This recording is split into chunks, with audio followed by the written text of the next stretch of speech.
Buenísimas noches, mis amados hermanos, que el Señor les bendiga, que hayan tenido un bendecido y lindo día miércoles y que todas las cosas hayan obrado para bien de sus vidas en este día. Vamos a iniciar nuestra última sección o estudio sobre el tema de amarnos a nosotros mismos, pero previamente a ello vamos a orar. Bendito Dios y Padre Celestial, te damos gracias, Señor, en el nombre de Jesús por este día que tú nos has permitido, Señor, un día que tú hiciste para que nos gozáramos y nos alegráramos en él, Señor, y ciertamente ha sido un día de gozo y de bendición en nuestras vidas, Señor, aunque no haya estado exento de situaciones negativas, pero sabemos, Señor, que por tu amor, tu gracia y tu misericordia, toda situación negativa obra para bien de los que te amamos, Padre. Gracias, Señor, porque tú eres el mismo ayer, hoy, por los siglos de los siglos. Y, Señor, tú nos has guardado hoy como lo has hecho todos los días de nuestra vida, Señor. Y por ello estamos aquí, hemos llegado hasta aquí, Señor, porque tú has sido nuestro ayudador, nuestro guardador, nuestro proveedor, nuestro sanador, nuestro redentor y libertador, nuestro salvador, Señor. Y tú nos has dado consuelo, fortaleza, seguridad, esperanza, Señor, y hasta aquí nos has ayudado, Padre. Gracias, porque también, Señor, tenemos la certeza de que si hasta aquí, Señor, tú lo has hecho, tú lo seguirás haciendo, porque tú no cambias, eres el mismo ayer, hoy, por los siglos de los siglos. Y es más, Señor, tu palabra dice que nuestra vida es como la luz de la aurora, que tú la llevas en aumento hasta que el día es perfecto. Así que, Señor, esperamos cosas aún mejores por tu amor, tu gracia y tu misericordia, no que las merezcamos, Señor, sino por el privilegio de tu gracia que nos ha hecho hijos tuyos, Señor. En el nombre precioso de Cristo Jesús te venimos dando gracias por ello. También te damos gracias, Señor, por el Señor Jesucristo, por haberlo enviado, Señor, y él haberse hecho hombre y como hombre siervo para morir por nuestros pecados y pagar la culpa de nuestros pecados en la cruz del Calvario como el Cordero perfecto, Señor, sin mancha, requerido para el pago de nuestra condena por el pecado, Señor. Gracias porque por él tenemos perdón de pecados y vida eterna, y también, Señor, tenemos acceso a todas tus bendiciones, Señor, como tus hijos, Padre. Señor, también te damos gracias por tu Espíritu Santo que tú enviaste a morar en cada uno de nosotros, con nosotros y sobre nosotros, Señor, para que sea nuestro maestro, nuestro guía, nuestro abogado defensor, nuestro ayudador en todas las cosas y nuestro consolador, Señor.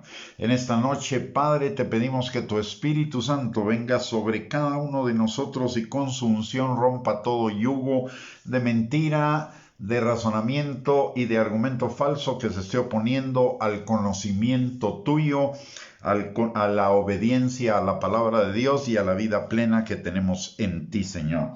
También te pedimos que tu Espíritu Santo abra nuestros ojos, abra nuestros oídos y prepare nuestro corazón como una tierra fértil en la cual la semilla de tu palabra sea sembrada, crezca y produzca fruto para gloria tuya y para bendición nuestra. Te lo pedimos, Señor, en el nombre poderoso de Cristo Jesús. Amén y amén. Muy bien, mis amados hermanos, que sean ustedes bienvenidos a esta transmisión. Muchas gracias a todos los que ya se han incorporado.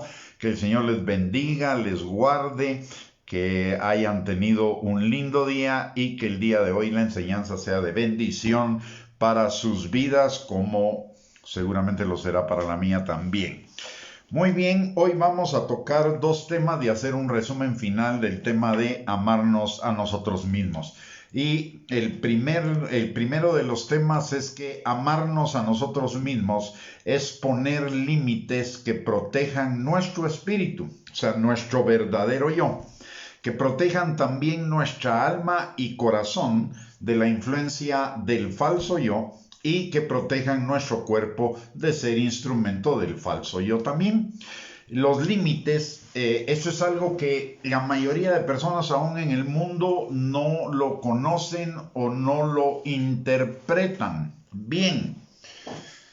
Obviamente los demás nos quieren usar, por lo tanto los demás no quieren que nosotros pongamos límites, porque eso en su egoísmo ellos nos quieren usar y si nosotros ponemos límites entonces ese uso va a estar limitado. Por eso el concepto del mundo no reconoce los límites. De hecho el concepto del mundo es lo que para mí sea bueno está bien, aunque no sea bueno para los demás, pero si para mí es bueno, entonces está bien. Ellos no tienen ningún límite. Sin embargo, la palabra de Dios sí nos enseña que nosotros necesitamos, podemos y debemos poner límites para guardar nuestro ser de todas las obras de las tinieblas. Dios mismo es un Dios de límites. Y es un Dios de límites como una manifestación de su amor, como una manifestación del deseo de Dios de que nos vaya bien en la vida. Dios pone límites y nosotros somos hechos a imagen y semejanza de Dios. Y por ello mismo también nosotros debemos poner los límites y aquellos límites que la palabra de Dios nos enseña que debemos tener. Ayer hablábamos de las relaciones que son inconvenientes. Muchas personas permanecen en relaciones inconvenientes con daño a su propio ser, ya sea espiritual, emocional y o físicamente, porque no entienden esta cuestión de que hay que poner límites. Y estoy hablando de creyentes. Hay creyentes que no han entendido la importancia de poner límites y creen que poner límites es una cosa poco espiritual, poco misericordiosa y egoísta. Si así fuera, Dios sería poco misericordioso, egoísta y poco espiritual porque Él pone límites. Dios es todo lo contrario. Dios es espiritual, Dios es misericordioso y Dios es amoroso. Entonces, si Él pone límites, nosotros también. De hecho, a Adán le puso un límite. Desde el Edén, el Señor desde el Edén pone límites. Resulta que cuando Dios crea al hombre, lo pone en el huerto del Edén. Y le dice, aquí están todos los árboles que ves, incluido el árbol de la ciencia del bien y del mal. De todos los árboles que hay en el huerto puedes comer, excepto, ahí está el límite, excepto, era un límite de protección, excepto el fruto del árbol del conocimiento del bien y del mal, porque si de él comieres ciertamente morirás. Ahí está la misericordia, ahí está el amor del Señor, diciéndole no puedes comer de este fruto, el límite, porque si pasas de ese límite el problema es que vas a tener muerte, vas a tener corrupción.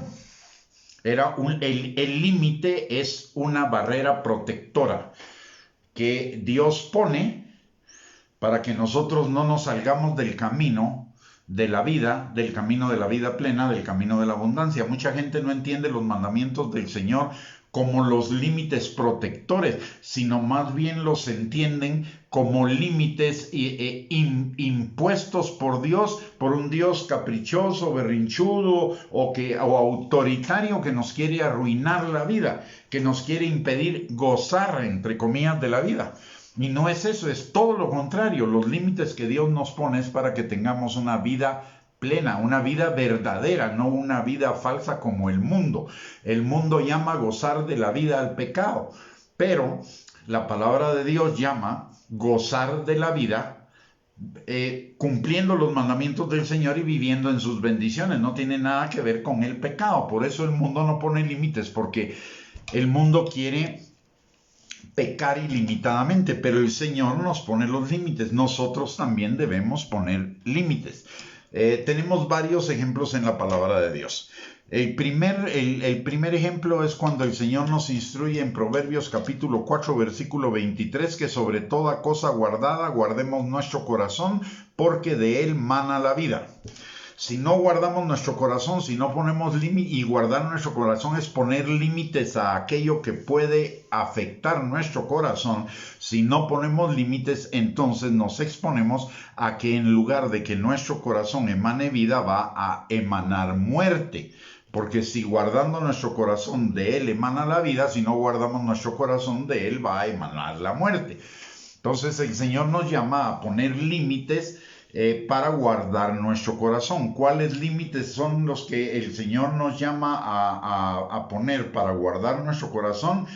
Primero, lo que vemos, lo que oímos, lo que hablamos, lo que pensamos. Esos son los primeros 4 límites. Vuelvo a repetir, lo que vemos, lo que hablamos, lo que oímos y lo que pensamos. Esos son los primeros límites. Pero esos límites nos van a llevar a ponerle límites también a las personas, porque ¿de quién oímos? De las personas. ¿De quién vemos? De las personas. ¿Quiénes nos mandan pensamientos a nuestra mente? Las personas. ¿Con quiénes hablamos? Con las personas. Entonces necesitamos poner límites. Límites que guarden nuestro corazón.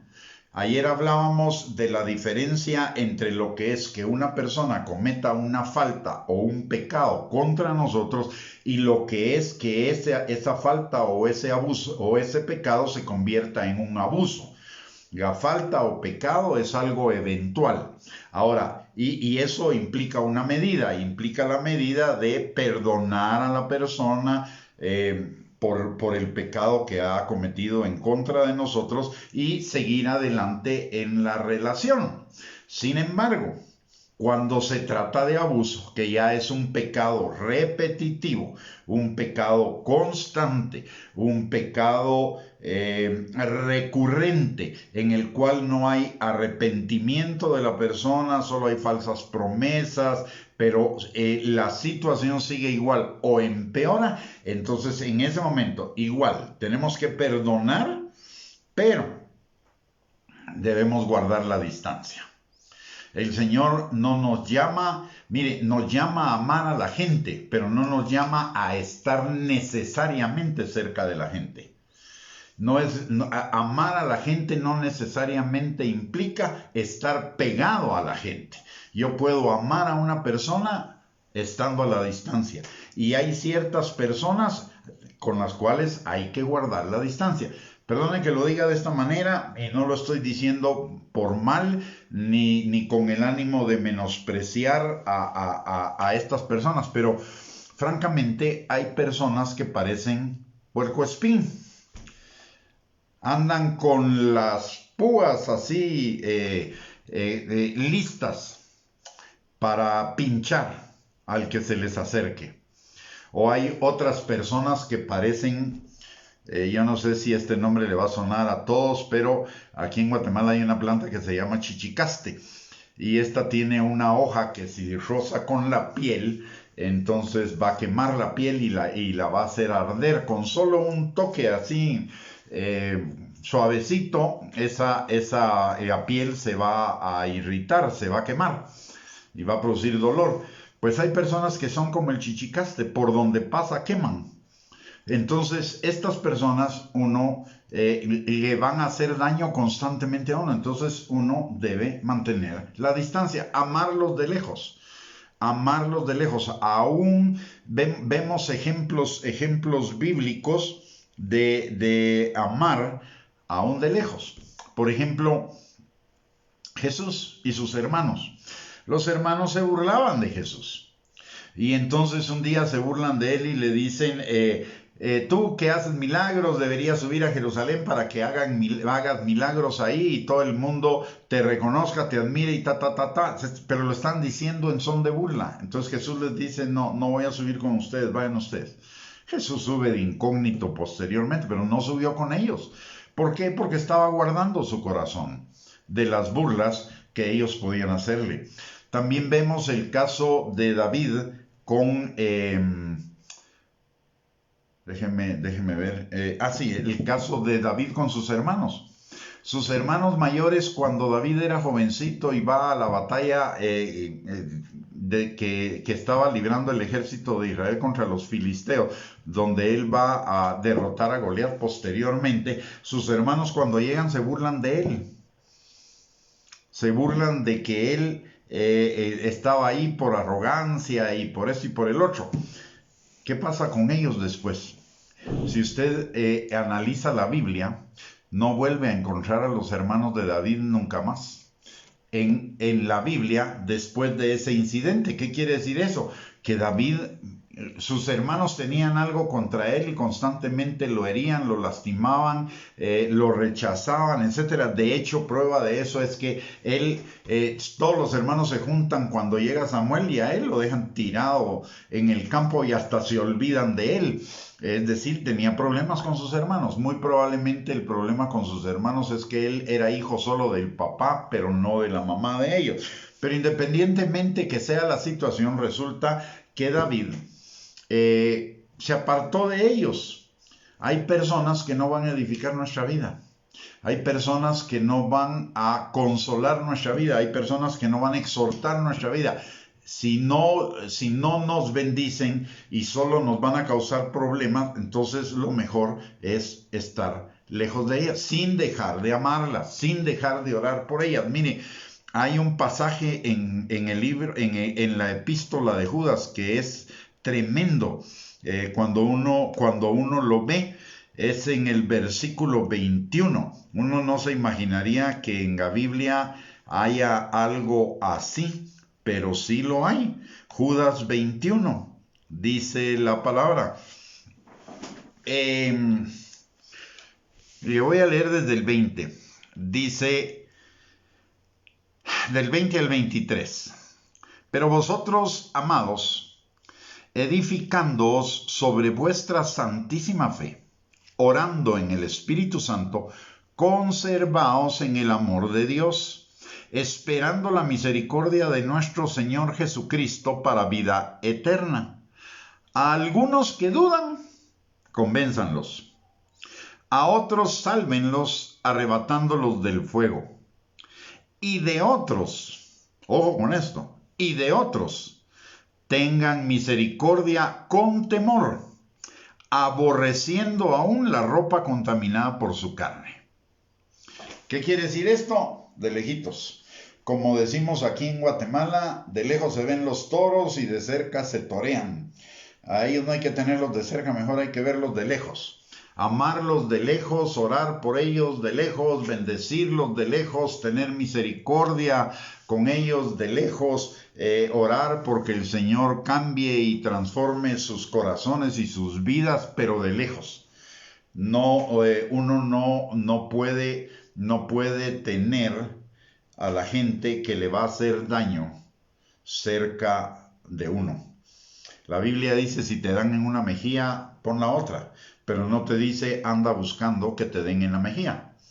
Entonces, quiere decir que necesitamos cuidarnos. Los límites son las vallas protectoras que nos cuidan de que nuestro ser sea lastimado.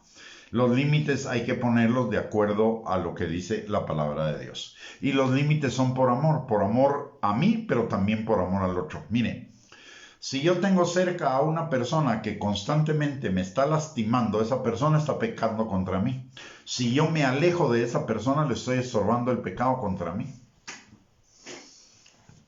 También lo estoy haciendo por amor a él, para estorbarle su pecado. Si él peca contra otros, ese ya es el problema de él. Pero en cuanto a lo que a mí dependa, dice la palabra que esté en paz con todos.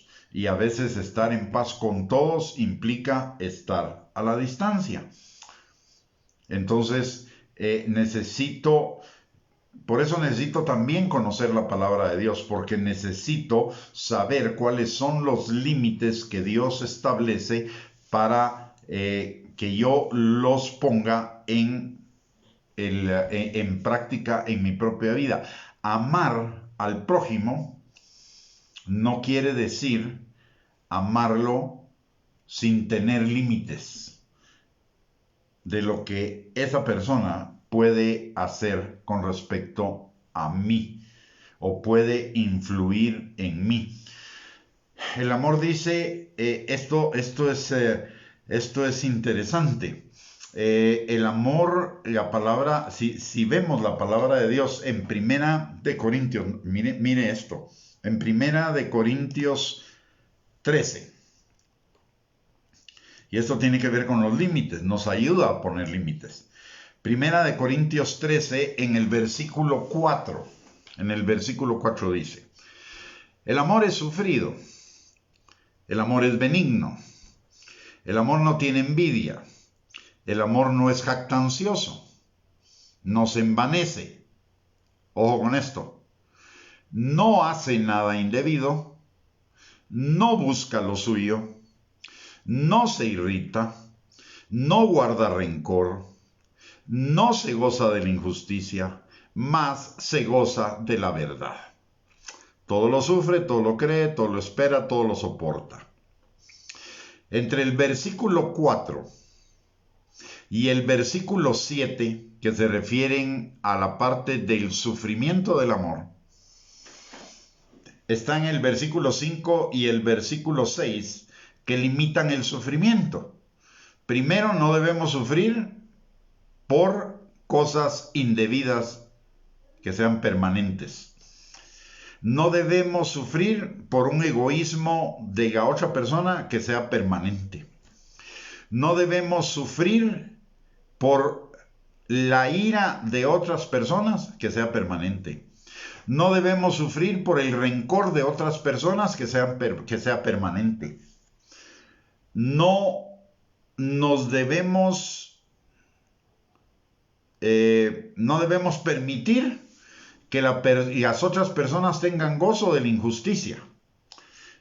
Y el verdadero amor va a determinar que la persona camine en la verdad de la palabra de Dios. Pero si no quiere caminar en la verdad de la palabra de Dios, es que no ama. Entonces, ahí hay que poner límites. Aquí están los límites. A veces hemos visto este pasaje de 1 Corintios 13, del 4 al 7, como que el amor es ilimitado. El amor es infinito, pero no ilimitado. El amor tiene límites. El amor de Dios es infinito, pero tiene sus límites. No es ilimitado, tiene límites. Infinito, pero tiene límites. Y los límites implican disciplina. Implica tomar medidas de disciplina para proteger a la persona que rompe los límites, pero también proteger a las demás personas de esa infracción de los límites del otro. Y eso nos lo enseña muy claramente el libro de Hebreos en el capítulo número 12, Hebreos 12. Lo vamos a leer. Ahí vemos las consecuencias de los límites del Señor. O sea, el Señor pone límites, pero también si se pasan esos límites, hay consecuencias. Dice la palabra. Por tanto, nosotros también, en Hebreos 12:1, por tanto, nosotros también, teniendo en derredor nuestro tan grande nube de testigos, despojémonos de todo peso y del pecado que nos asedia, y corramos con paciencia la carrera que tenemos por delante. Puestos los ojos en Jesús, el autor y consumador de la fe, el cual por el gozo puesto delante de él sufrió la cruz, menospreciando el oprobio, y se sentó a la diestra del trono de Dios. Considerad a aquel que sufrió tal contradicción de pecadores contra sí mismo, para que vuestro ánimo no se canse hasta desmayar. Porque aún no habéis resistido hasta la sangre combatiendo contra el pecado. Y ojo acá, y habéis ya olvidado la exhortación que como a hijos se os dirige diciendo: Hijo mío, no menosprecies la disciplina del Señor, ni desmayes cuando eres reprendido por él. Porque el Señor al que ama disciplina y azota al que recibe por hijo. Si soportáis la disciplina, Dios os trata como a hijos, porque ¿qué hijo es aquel a quien el Padre no disciplina? Pero si se os deja sin disciplina, de la cual todos han sido participantes, entonces sois bastardos y no hijos. Por otra parte, tuvimos a nuestros padres terrenales que nos disciplinaban y los venerábamos. ¿Por qué no obedeceremos mucho mejor al Padre de los espíritus y viviremos? Y aquellos ciertamente por pocos días nos disciplinaban como a ellos les parecía, pero para lo que nos es provechoso, para que participemos de su santidad.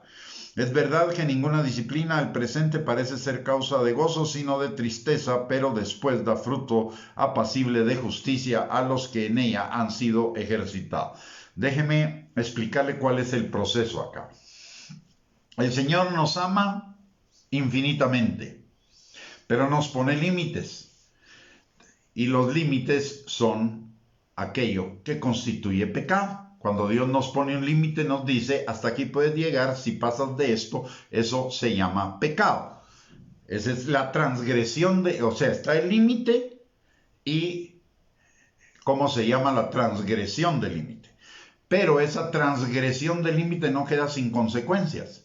Tiene consecuencias y es la disciplina del Señor, que va de leve a grave. Eso ya va a depender de cómo es el retorno a los límites que Dios nos pone.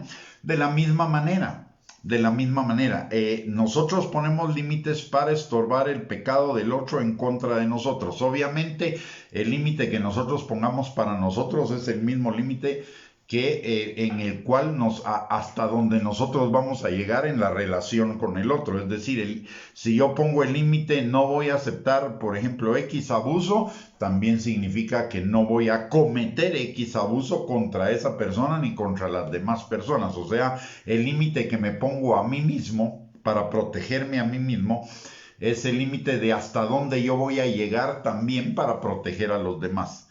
Entonces, si alguien rompe un límite, está pecando. Me está haciendo un daño a mí y está pecando. Entonces el límite me protege a mí, pero también le estorba el pecado al otro, para que no peque. Y si hay una transgresión constante del límite, entonces lo que eso implica es medidas disciplinarias de parte de Dios. En cuanto a nosotros, pues implican ciertas medidas. Hay, por ejemplo, en Mateo 18 no lo dice. Si tu hermano peca contra ti, ve y díselo para que se arrepienta. Pero si no lo hace, lleva 2 o 3 testigos y juntamente traten de que se arrepienta. Pero si no se arrepiente, ténganlo por publicano y pecador. ¿Qué significa eso? No me voy a unir en yugo desigual porque él es un pecador. Él está en la categoría de un pecador. Entonces, si está en la categoría de un pecador, la Biblia dice que no me una en yugo desigual. No puedo tener una relación de comunión y de intimidad con esa persona. Sí puedo tener una relación, digamos, medio distante, medio cercana, si es necesario, porque es cuestión de trabajo, es vecino o algo así. Pero no voy a tener una relación de intimidad o de comunicación con él porque esa persona, o de comunión con él porque esa persona me va a contaminar, va a provocar que en mi corazón, mi ser sea dañado. Y recuerden que debo guardar mi corazón y mi espíritu porque de él mana la vida, es del espíritu al corazón y del corazón hacia afuera. Entonces, necesito guardar mi ser total. Por eso es importante el tema de los límites. Y dentro de esos límites también está el rechazar la tentación, la atracción, la seducción, la concepción, el dar a luz, el pecado. De acuerdo a lo que nos enseña Santiago capítulo 1, versículo del 13 al 15. Dice la palabra: bienaventurado el varón que soporta la tentación, porque cuando haya resistido la prueba, recibirá la corona de vida que Dios ha prometido a los que le aman. Cuando alguno es tentado, no diga que es tentado de parte de Dios, porque Dios no puede ser tentado por el mal, ni él tienta a nadie, sino que cada uno es tentado cuando de su propia concupiscencia es atraído y seducido. Entonces la concupiscencia, después que ha concebido, da a luz el pecado, y el pecado, siendo consumado, da a luz la muerte. Por lo tanto, resistir la tentación es amarnos a nosotros mismos en 2 sentidos. En el primer lugar, porque nos estamos alejando de la muerte. Porque una vez que la tentación le damos larga, va a terminar en pecado, y la paga del pecado es muerte. Entonces nos amamos a nosotros mismos cuando resistimos la tentación, en el sentido de que nos estamos alejando de aquellas cosas que nos dan muerte. Número 1. Pero hay una segunda razón por la cual soportar la tentación es amarnos a nosotros mismos. Y es lo que dice en el versículo 12. Dice: bienaventurado el varón que soporta la tentación, porque cuando haya resistido la prueba, recibirá la corona de vida que Dios ha prometido a los que le aman. Notemos esto. Esto se refiere, lo que Santiago está diciendo acá, se refiere a resistir cada tentación. No, no es la tentación en general, sino cada tentación específica. ¿Por qué razón? Porque no hay un hombre que sea perfecto, ni va a existir sobre la faz de la tierra, que nunca en su vida haya sido tentado y haya caído en la tentación. No hay. Por lo tanto, nadie podría recibir esa corona de vida si fuera por esa razón. Entonces, ¿a qué se refiere Santiago? A que cada tentación que resistimos nos implica una corona de vida. ¿Qué es esa corona de vida? Yo supongo, esa es mi teoría. La corona de vida es una moneda del cielo que usted y yo recibimos cada vez que resistimos la tentación. Cada tentación resistida, cada tentación en la cual no caemos, implica una moneda que se llama corona de vida que nos va a servir en la eternidad para darle una mayor calidad a nuestra eternidad. ¿Sí? Entonces es hacer tesoros en el cielo. Cada vez que resistimos la tentación estamos haciendo estamos agregando a nuestro tesoro en el cielo una corona de vida. Y eso va a implicar una mejor calidad de eternidad cuando lleguemos allá. Lo mismo que los tesoros que hacemos aquí en la tierra para disfrutarlos en el cielo. Así que nos amamos, resistir la tentación es amarnos en dos sentidos. Primero que nada es amarnos por cuanto si no resistimos la tentación vamos a pecar y si pecamos vamos a cosechar corrupción o muerte. Y por un lado, pero por el otro lado también es una manifestación de amarnos de a nosotros mismos porque en la medida en la que resistimos cada tentación, esa tentación está acumulando en nuestro tesoro en el cielo una riqueza adicional que vamos a disfrutar estando en la eternidad. Así que y notemos algo aquí. Notemos algo aquí que es interesante, aunque está un poquito fuera del tema, pero notemos esto. Dice que cada uno es tentado cuando de su propia concupiscencia. ¿Sabe qué es la concupiscencia?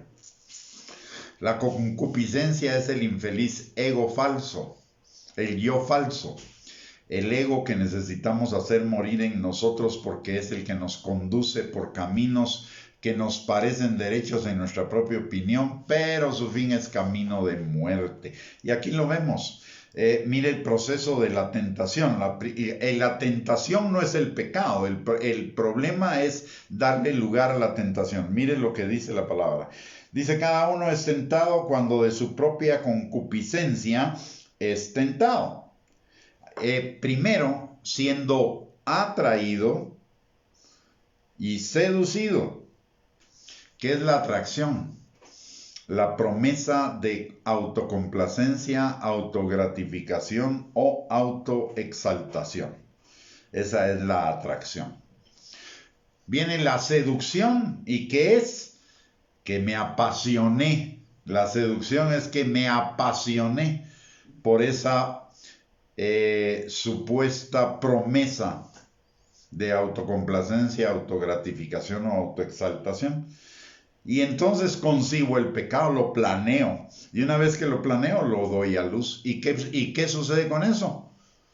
Después viene la muerte. Una vez que doy a luz es cuando se consume el pecado y una vez de consumado el pecado, muerte. ¿Qué es lo que nos está enseñando esto? Lo mismo que hemos venido platicando en las enseñanzas anteriores. El ego es el mayor traidor que nosotros, es el Judas con el que vivimos, nos traiciona todos los días, nos vende todos los días al pecado. Por eso necesitamos hacerlo morir. Lo malo es que uno piensa que ya lo hizo morir y de alguna manera el infeliz se resucita y nos vuelve a tentar. Pero esa es una batalla de todos los días. Amarnos a nosotros mismos es crucificar el ego. Amarnos a nosotros mismos es negarnos a seguir al ego. Esos deseos de autocomplacencia, de autogratificación, de autoexaltación, de autoestima, de autodeterminación, de libre albedrío, de amor propio y cualquier otro auto que haya por ahí, que signifique exaltar. Todo eso significa exaltar el yo, el falso yo. Porque el verdadero yo es mi yo espiritual, es el espíritu en mí. El ego es el falso yo y es el instrumento que el diablo usa para arruinar mi vida. El diablo realmente no es el responsable de arruinar mi vida, es el responsable indirecto de arruinar mi vida. ¿Por qué? Porque el diablo tiene un trabajo, arruinármela. El diablo tiene un trabajo, y yo ya lo sé, robar, que roba, mata y destruye la plenitud de vida que Cristo tiene para mí. Pero si yo le abro la puerta, eso ya es responsabilidad mía. Por lo tanto, el diablo no es, en última instancia, el diablo no es el responsable es ese ego falso, ese yo falso que todavía vive en mí, que quiere autogratificarse, autocomplacerse y autoexaltarse a cualquier precio. Él es el verdadero culpable de que yo peque, de que yo fracase, de que yo caiga. Y mire, Jesús lo enseñó. Jesús lo enseñó de una manera hermosa en la última cena. Cuando él está terminando la última cena y ya se estaba acercando el momento en el que él iba a ser entregado por Judas. Le dice a sus discípulos: ya viene el príncipe de este mundo, pero no tiene nada en mí. ¿Qué estaba diciendo? Por más que trate, no lo va a lograr. ¿Por qué? Porque no tiene nada en mí. ¿Por qué no tiene nada en mí? Porque el Señor Jesucristo no tenía ego. De hecho, Él lo dice también claramente: mi comida es hacer la voluntad de aquel que me envió. No se haga mi voluntad, mas se haga la tuya. O sea, Jesús venció el ego. Venció el yo falso, y él entendió perfectamente que su verdadero yo como hombre era su yo espiritual, y por lo tanto le cerró la puerta a ese yo falso, al ego. Así que, mis amados hermanos, amarnos a nosotros mismos es morir a nosotros mismos, es obedecer la palabra de Dios, es buscar a Dios con todo nuestro corazón. Recordemos que y esto es importante, en nuestro ser interior conviven dos yo. Uno que es el falso egoísta, centrado en sí mismo, ensimismado, ocupado solo de sí mismo, que es el resultante del programa de vida de la carne, programado por la formación, la educación, la cultura circundante, y por el otro lado, el mundo, ¿no?, que está bajo la influencia del diablo.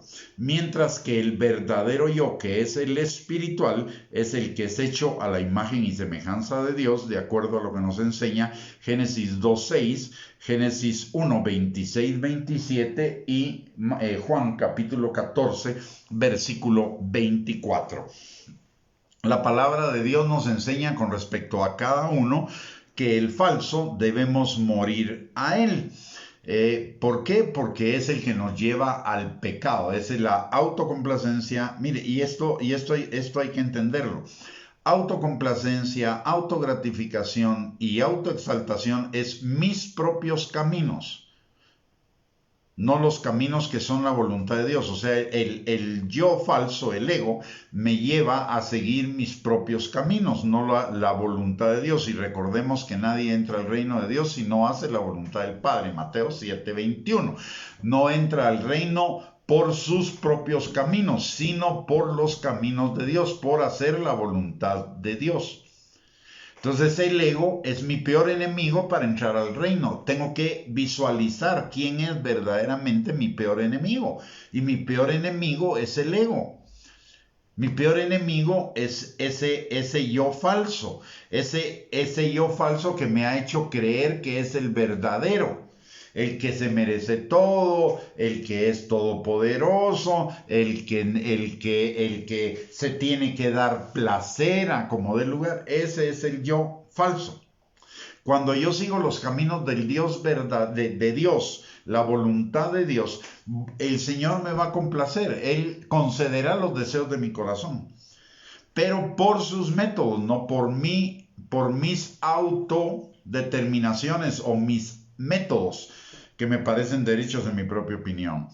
Segundo, el Señor me va a gratificar, me va a bendecir. Y el Señor me va a exaltar, Él engrandecerá mi nombre. Son las promesas que están en la Biblia, pero es por sus caminos, por hacer su voluntad, por obedecerle a Él y en su tiempo. Y el tiempo de Dios tiene que ver con una de dos. Unas veces es aquí en la tierra y el otro es el tiempo de Dios se cumple en el cielo, de acuerdo a lo que nos enseña Hebreos capítulo 11, que muchos de los héroes de la fe, dice la palabra, que no recibieron la promesa, el cumplimiento de la promesa aquí en la tierra, sino que estaban esperando un cumplimiento aún mejor en el cielo, en la vida eterna. Así que, pero el Señor siempre va a cumplir. El Señor siempre va a cumplir con exaltarnos, con gratificarnos y con complacernos. Pero bajo sus principios, bajo sus métodos, bajo sus caminos. El ego es el que busca atajos. El ego es el que quisiera que nosotros sigamos atajos que nos desvíen de la voluntad de Dios y que entonces caigamos en pecado. Es lo que hizo con Jesús en la tentación del desierto, en el desierto. Lo que quiso hacer con Jesús no lo logró. Pero ¿qué le estaba diciendo a Jesús? Tú veniste para ser el Salvador del mundo, ¿no? Ok, entonces tírate del templo y todos se van a dar cuenta que no te pasó nada y eso va a demostrar que tú eres el Salvador del mundo. Pero el Mesías, pero eso no era el método de Dios, ese era el método que estaba sugiriendo el diablo tratando de tentar el ego de Jesús que no tenía. Luego viene y le dice, Jesús vino para ser el Señor, ¿no? También, o sea, el gobernante. Entonces le dice, ¿sabes qué? Mira, yo te doy la gloria a todas las naciones, te nombro el gobernante de todas las naciones y postrado me adorares. Ese era el método del diablo. El método del ego. Pero el Señor dijo, yo voy a hacer la voluntad del Padre. Y finalmente le dice, ¿tenés hambre? Autocomplacencia, ¿no? ¿Tenés hambre? Haz que las piedras se conviertan en pan. Jesús le dice, ese no es el plan de Dios, ese es el plan de mi ego, pero yo no tengo ego, así que chao. Escrito está, vete, vete, vete. ¿Se da cuenta? El diablo no es creativo para nada. El diablo siempre repite las mismas cosas y nos va a tentar en las mismas cosas. Fueron las cosas con las que tentó a Jesús, fueron las cosas con las que tentó a Adán y a Eva. Y si lo analiza detenidamente, y las cosas con las que tentó a Adán y a Eva y a Jesús son las mismas cosas en las que él cayó cuando se rebeló contra Dios. Y se convirtió de Luzbel en Lucifer o Satanás o el diablo. Las mismas cosas. El diablo no tiene capacidad creativa. Solo hay dos seres con capacidad creativa en el mundo. Uno es Dios y el otro es el ser humano, que es hecho a imagen y semejanza de Dios. Los ángeles no fueron hechos a imagen y semejanza de Dios. Los ángeles fueron hechos seres espirituales, pero no a imagen y semejanza de Dios. Entonces el diablo no tiene poder creativo. ¿Sabe? Este es otro tip que le voy a dar. ¿Sabe cómo el diablo puede hacer su obra en nosotros? Cuando nos vende sus dardos de fuego o dardos mentirosos y cuando nosotros los comenzamos a hablar, le damos vida. Cuando comenzamos a hablar lo que el diablo quiere que hablemos, le estamos dando vida a lo que el diablo está diciendo. Y todo lo que el diablo está diciendo es mentira, por lo tanto le estamos dando lugar a una mentira. Entonces también tenemos que guardarnos del diablo. ¿Y cómo nos guardamos del diablo? Cerrándole la puerta del falso yo. Cuando le cerramos la puerta al falso yo, entonces ya no hay posibilidades de que el diablo nos tiente, de que el diablo nos robe, nos mate y nos destruya. Muy bien, vamos a ir terminando ya este resumen. La palabra de Dios En cuanto al falso, solo para terminar, en cuanto al falso, la palabra de Dios nos enseña a que debemos morir a él. Y en cuanto al verdadero yo, que es el yo espiritual, nos enseña a amarlo. Y amarlo es edificarlo, exhortarlo, consolarlo, levantarlo, fortalecerlo. Por eso la palabra de Dios dice en Efesios capítulo 6, versículo 10, que nos fortalezcamos en el Señor y en el poder de su fuerza. Lo fortalecemos en la medida en la que transformamos nuestro pensamiento de la vieja manera de pensar que estaba orientada a autocomplacer, autogratificar y autoexaltar al ego, a la nueva manera de vivir que es agradar, exaltar y gratificar a Dios o darle gracias a Dios a través de ese cambio de pensamiento. ¿Y cómo sucede el cambio de pensamiento? A través del conocimiento de la palabra de Dios, a través de meditar en la palabra de Dios de día y de noche. Nos lo enseña Romanos capítulo 12, versículo del 1 al 3, Efesios capítulo 4, versículo 22 al 24 y el que ya mencionamos de Efesios capítulo 6, versículo 10. Romanos 12 del 1 al 3 dice: pongamos nuestro cuerpo en servidumbre y lo presentemos como sacrificio vivo delante del Señor. Eso es crucificar los deseos de la autocomplacencia. Luego dice que no pensemos como piensa el mundo, sino que cambiemos nuestro pensamiento por el pensamiento de la palabra de Dios, que renovemos nuestro pensamiento por la palabra de Dios. Eso apunta a la autogratificación, a crucificar la autogratificación. Y la tercera, y el Romanos 3 dice, 12:3, dice que no tengamos más alto concepto de nosotros que el que debemos tener. Y eso apunta a la autoexaltación o la vanagloria de la vida, que también viene del ego. Muy bien, solo recordatorios. Amarnos a nosotros mismos comienza por el ser salvos. ¿Por qué? Porque la paga del pecado es muerte, más la dádiva de Dios en Cristo Jesús, que es la salvación, produce vida. Por lo tanto, amarnos a nosotros mismos comienza por ser salvos y por reconocer el señorío de Cristo. Luego, amarnos a nosotros mismos también implica leer, entender, meditar y poner por obra la palabra de Dios. ¿Por qué? Porque la palabra de Dios dice que si meditamos en ella de día y de noche y la ponemos por obra, hará que prosperemos en todas las cosas, que vengan sobre nosotros todas las bendiciones. No hacerlo implica cerrarle la puerta a las bendiciones, cerrarle a la puerta a la prosperidad, y por lo tanto significa no amarnos a nosotros mismos. La actitud de descuido hacia la palabra de Dios que muchos cristianos manifiestan es una manifestación de que no se aman a sí mismos, porque la palabra es vida, es medicina, es liberación, es de todo. Y al no buscarla, al no ser diligentes, simple y sencillamente están viviendo en todos los males de la vieja vida. También amarnos a nosotros mismos es desarrollar el señorío de Cristo en nosotros. La santificación, el carácter de Cristo, el fruto del Espíritu, porque en la medida en la que nosotros desarrollamos el señorío de Cristo, crecemos en la obediencia, y al crecer en la obediencia, las bendiciones del Señor vienen sobre nosotros, y las bendiciones del Señor traen vida. Por lo tanto, la obediencia es amarnos a nosotros mismos, porque implica el cumplimiento de las promesas de Dios para nosotros, que son promesas de bendición. También amarnos a nosotros mismos es darle el control total de nuestras vidas al Señor. ¿Por qué? Porque todo lo que Él hace es bueno, es agradable, es perfecto. Todo lo que Él hace es una manifestación de su amor, de su gracia, de su misericordia, de su bondad, de su paciencia, de su benignidad, de su justicia, de su verdad, de todos sus atributos. Y Dios es bueno, Dios es santo, Dios es amoroso, Dios es perfecto.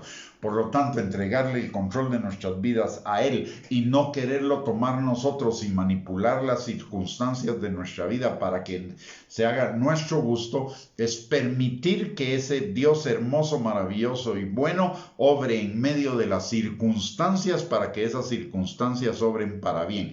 Eso es lo que dice Romanos 8:28. Romanos 8:28 y 29 no dice que todas las cosas obran para bien, no. Dice, todas las cosas obran para bien para los que aman a Dios.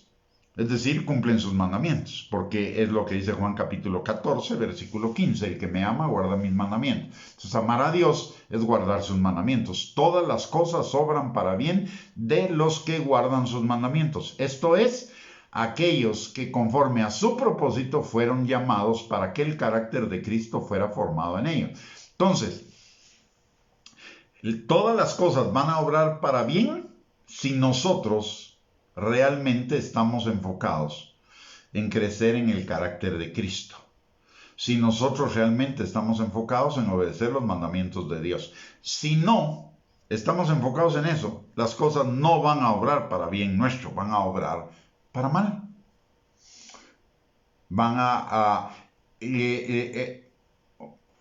Finalmente van a obrar para bien porque nos van a llevar al hoyo de la desesperación, y el hoyo de la desesperación nos va a hacer volver nuestros ojos al Señor y entonces vamos a volvernos a Él. Pero mientras tanto no nos van a estar hundiendo cada vez más si no queremos obedecer los mandamientos de la palabra y si no queremos, no nos estamos dejando moldear al carácter de Cristo. Entonces, amarnos a nosotros mismos es darle el control de nuestras vidas al Señor, permitir que el Señor obre en medio de esas circunstancias a través de nuestra obediencia a lo que dice la palabra de Dios para transformarnos al carácter de Cristo. Y transformarnos al carácter de Cristo es vivir la vida de Cristo, esa vida plena de Cristo que podemos vivir aquí en la tierra y no necesitamos llegar hasta el cielo para vivir esa vida eterna, ya la tenemos.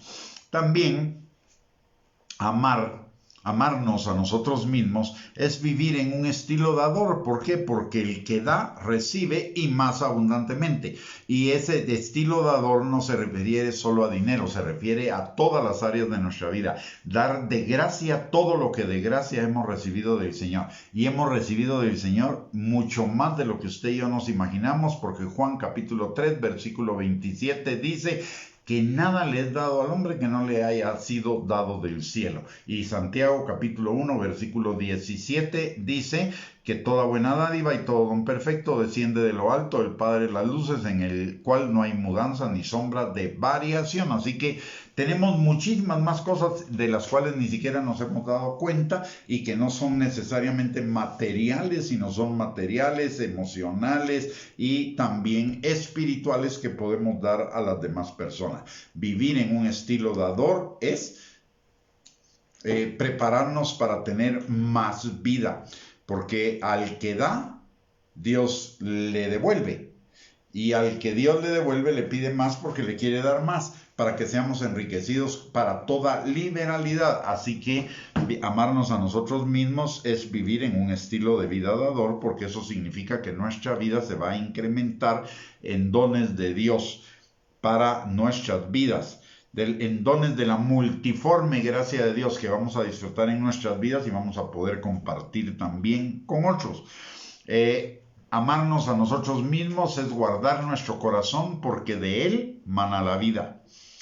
Amarnos a nosotros y amarnos guardar nuestro corazón, repito, es guardar lo que vemos, guardar lo que oímos, guardar lo que hablamos y guardar lo que pensamos, y ajustarlo a la palabra de Dios, porque la palabra de Dios es vida, sanidad, liberación, protección, seguridad, consuelo, etcétera, etcétera, etcétera. Amarnos a nosotros mismos es perdonar y perdonarnos, porque si no perdonamos no seremos perdonados. Amarnos a nosotros mismos también es cuidar con quién andamos y no permitir el abuso de otros en nuestras vidas. Amarnos a nosotros mismos es poner límites para guardar todo nuestro ser, espíritu, alma y cuerpo, y comenzando por los autolímites, ¿va? Porque al primero que hay que limitar es a ese infeliz falso yo, que es el ego. A ese hay que ponerle un hasta aquí, haciéndolo morir. A los demás no hay que hacerlos morir, pero hay que ponerles los límites para que no los transgredan y podamos guardar nuestro corazón de las influencias externas. Pero a ese Judas que vive en nosotros, ojalá lo pudiéramos ahorcar de una vez para siempre, pero no, ahí va a estar, va a ser nuestro aguijón hasta el último día de nuestras vidas, pero cada vez va a ser un aguijón más chiquitito, así que por eso debemos empeñarnos en morir, en hacerlo morir para que cada vez nuestro aguijón sea menor. Finalmente, amarnos a nosotros mismos es rechazar la tentación y el pecado. Muy bien, mis amados, hoy hemos llegado al final de esta serie de amarnos a nosotros mismos. Los esperamos el día de mañana. Vamos a iniciar una nueva serie que tiene que ver con los últimos tiempos. Así que desde ya los invitamos para conectarse con nosotros a las 8 de la noche el día de mañana para iniciar esa serie relacionada con los últimos tiempos. Todavía no sé exactamente cómo la vamos a llamar, pero vamos a estudiar algunas cosas que son importantes y relevantes para nosotros los creyentes y la iglesia, relacionadas con los tiempos que estamos viviendo y con los tiempos que están por venir. Así que desde ya les invito. Y si pueden invitar a algunos otros, pues sería buenísimo. Algunos piensan que la venida de Cristo está muy lejos todavía. Yo no comparto ese pensamiento y vamos a demostrar los argumentos de por qué no está muy lejos a partir del día de mañana. Pero hay señales que en ninguna otra generación se han cumplido, que se están cumpliendo en esta generación, que nos habla de la inminencia de los últimos tiempos. Así que les espero el día de mañana para iniciar el estudio de ese tema. Y mientras tanto, si esta enseñanza de hoy fue de bendición para usted, le agradecería si la puede compartir con sus contactos en las redes sociales, dando de gracia lo que de gracia ha recibido. También les recuerdo que tenemos a su disposición 2 recursos para edificar, exhortar y consolar su vida y prepararnos para la pronta venida de Cristo, que son nuestra página de internet www.reyesysacerdotes.net y nuestro canal de YouTube @Gustavo Bianchi. Esos 2 recursos son de acceso gratuito, no tiene que pagar nada y lo único que le pediríamos es que nos bendiga poniendo en el canal de YouTube, si ingresa, suscribirse, porque en la medida que aumentan nuestros suscriptores también aumenta nuestra presencia en el motor de búsqueda de YouTube para las personas que andan buscando ciertos temas que nosotros tenemos en el canal. Así que le agradeceríamos muchísimo si usted se suscribe a nuestro canal, y aunque no lo vea, métase y suscríbase, porfa. Aunque no vaya a ver ninguno de los videos, solo métase y suscríbase, porfa. Muy bien, vamos a terminar entonces esta enseñanza y vamos a orar.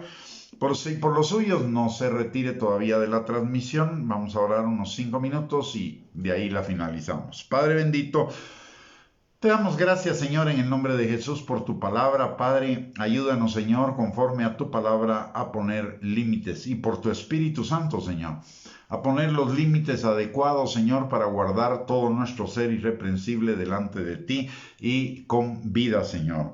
Padre, también ayúdanos a resistir la tentación en todas sus manifestaciones, Señor, para que podamos huir, Señor, de todas las cosas que nos pueden dar muerte a la vida espiritual en esta tierra, Señor, que pueden afectar de alguna manera nuestra vida espiritual, nuestra vida del alma, Señor, y aún la vida de nuestro cuerpo, Padre.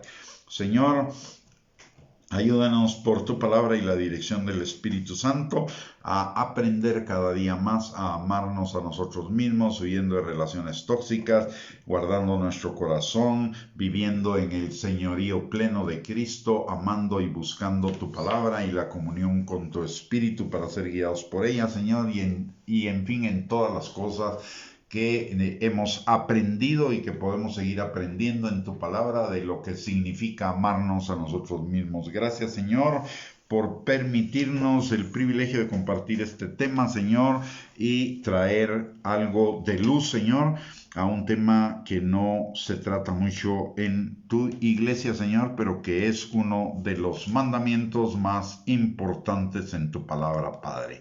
Señor, También en esta hora te damos gracias porque tenemos libre acceso al trono de tu gracia para encontrar misericordia y gracia para el oportuno socorro, Padre. Gracias, Señor. Levantamos en este día a cada uno de nosotros y a los nuestros, Señor, delante de ti, Padre, para pedirte que tu Espíritu Santo esté sobre cada uno, sanando al que está enfermo, restaurando al que está quebrantado, libertando al que está cautivo, Señor, y también, Padre, proveyendo toda necesidad. Señor, especialmente en esta noche queremos pedirte por aquellos de los nuestros que estén, Señor, atravesando por alguna emoción o situación o pensamientos negativos, Señor. Sabemos, mi Dios Todopoderoso, que esas cosas vienen del falso yo, Señor, que está siendo herido por la obediencia a la palabra. Te pedimos, Señor, que extiendas sobre cada uno de ellos, Señor, tu manto de alegría, pero por sobre todo, Señor, ese óleo de gozo, ese óleo sanador de tu Espíritu Santo, Señor, que les dé la victoria sobre el ego y que convierta, Señor, todo lamento en danza, toda tristeza en alegría, toda lágrima en risa y todo duelo en celebración, Señor. También te pedimos, Padre, por aquellos de los nuestros que no te conocen, Señor, hay una promesa maravillosa, hermosa, preciosa, Señor, en tu palabra relacionada con los nuestros, y es que si nosotros creemos, nosotros y nuestra casa será salva. Así que, Señor, en esta hora venimos pidiéndote por los nuestros. Primero que nada por aquellos, Señor, que no te conocen, para que se vuelvan a ti, Señor, de todo corazón, enderecen sus caminos y vengan a formar parte de tu familia, Padre. Señor, también te pedimos por aquellos que andan en el camino del Hijo Pródigo, Señor. Te pedimos, Padre, que tu Espíritu Santo los convenza de pecado y los vuelva en sí para que retornen a tu casa, Señor. También, Señor, aquellos que han estado debilitados o que se han enfriado, Señor, en su primer amor por causa de la maldad y de las circunstancias del mundo, Padre, que tu Espíritu Santo avive sus corazones en tu amor, Señor. Y aquellos que se hayan debilitado en tu fe, que tu Espíritu Santo los fortalezca, Señor. Y todos juntos, Padre, seamos transformados por tu Espíritu Santo en esa novia gloriosa, limpia, santa y sin mancha que tú vienes a traer, Señor, prontamente, Padre. Señor, también en esta hora te pedimos que a todos nosotros nos des un descanso reparador en nuestros cuerpos, Señor, y que tu Espíritu Santo y tus ángeles ministren, Señor, nuestro hombre interior, nuestro espíritu y nuestra alma, Señor, para que las palabras que tú has sembrado en cada uno de nosotros, Señor, se vuelvan un estilo de vida, Padre, que traiga bendición a nosotros y gloria a tu nombre, Padre. También te pedimos que el día de mañana amanezcamos llenos de tu gozo, que es nuestra fortaleza, Señor, para vivir el día que tú has hecho, para que nos gocemos y nos alegremos en ti, Padre. Te damos, Señor, las gracias por este tiempo, las gracias por las respuestas a nuestras oraciones, Señor, porque hemos orado conforme a tu voluntad. Y te damos también a ti, Señor, toda la gloria, la honra y la alabanza, porque solamente tú la mereces, Señor. No hay nadie más digno que tú de recibirla, Padre. En el nombre poderoso de Cristo Jesús. Amén y amén. Muy bien, mis amados hermanos, muy buenas noches, que el Señor les bendiga. Hemos llegado al final de esta transmisión y los esperamos el día de mañana, primeramente Dios, si Dios lo permite. Un abrazo y bendiciones para todos ustedes. Que tengan una linda noche y un lindo día de mañana, bendecido también. Hasta mañana, que Dios les bendiga.